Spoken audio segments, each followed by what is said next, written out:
In this video, we're going to run through how to create shapes to create coloured backgrounds that will overlap, and the transparency will create multiple colours. I guess a good example of what we might be heading towards is seen here. There's the magenta background and the blue foreground that overlaps and creates a third colour of purple. And what we're going to do in our workshop is create this background, and then with the text that we created in the last video, we're going to place that text on top of this coloured background. So we're just in the stages now. We've done our text and we're about to start cutting out the shapes for our coloured background. I'm just using some really simple shapes, and if any advice I could give you is they always look good. And you can use all of the sections of the piece of acetate. You don't really have to throw anything away. So it's really good for the environment as well. The way that I've come up with my shapes today was through going and grabbing the text that I created in the last video. So I laid it over my piece of white paper, and I've just created like a small, really rough guide where the text goes. So I put a marker at the beginning and the end of each piece of text onto this piece of paper underneath. And then when I lift that up, I've got a guide at the beginning and the end of where each piece of text starts and finishes. And I want mine to be a bit rough and a bit loose, so I've just drawn some pretty wild boxes onto my piece of paper. So I'm going to tape that piece of paper down, similar to the previous workshop, and then lay my piece of acetate on top of the shape, and then I'm not going to do it because I have actually got one that I pre-prepared, so I'll lay that over the top, and it goes this way. And then I would cut this out. So a good little tip is when you're creating these underlying shapes, you could even on your piece of clear paper, to see what they might look like with the text on top, you could grab a texter and just colour in your piece of paper. And then you get kind of a bit more of an idea of like what those shapes are going to look like. And because the acetate is clear,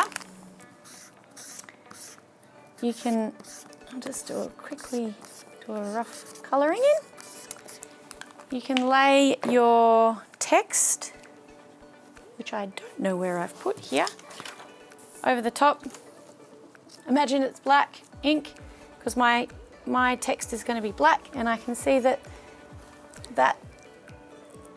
is bleeding off nicely. So I want the text to kind of bleed off the edges and have the shape a little bit smaller than the text. And so I would put this piece of acetate on top and cut out these shapes like we did previously, twisting the board each time you cut. So you want to cut down, cut these ways, and then turn the board, cut these ways. And I've kept the pieces that I've pulled out. They're in the different part of the studio right now, but I've kept these pieces, and I'm going to show you how to use those in a future video.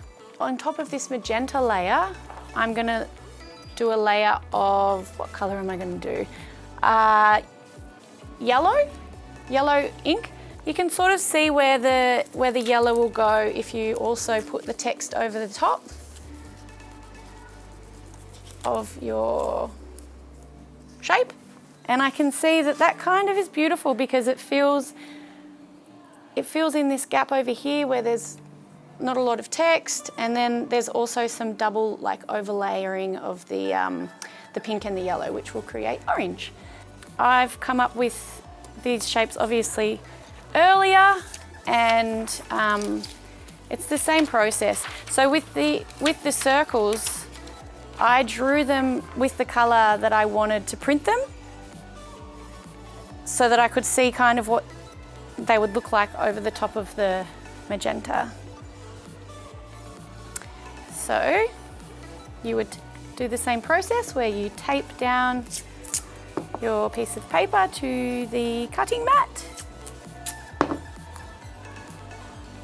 and then you tape your piece of acetate on top. And I've cut these out really roughly. That might even be, I think they even go that way, they do. And again, grab your Stanley knife and cut out those circles. Either really tidily or really roughly like I have. And I have kept the circles, the inner insides of the circles. I'm not going to use these today, but I might use them for something else. And yeah, it's always good to have a collection of shapes for if you just want to do a quick screen print one day and you need like a nice busy background. It's a really good way to fill in a big space. So that's our two beautiful stencils ready to go. Circles and the rectangles. That will be the base layer plus one more colour. So in the next video, we're going to go through the third colour that we'll be creating for our screen print. Thank you for watching. You can find more videos from Territory artists at channelnt.com.au.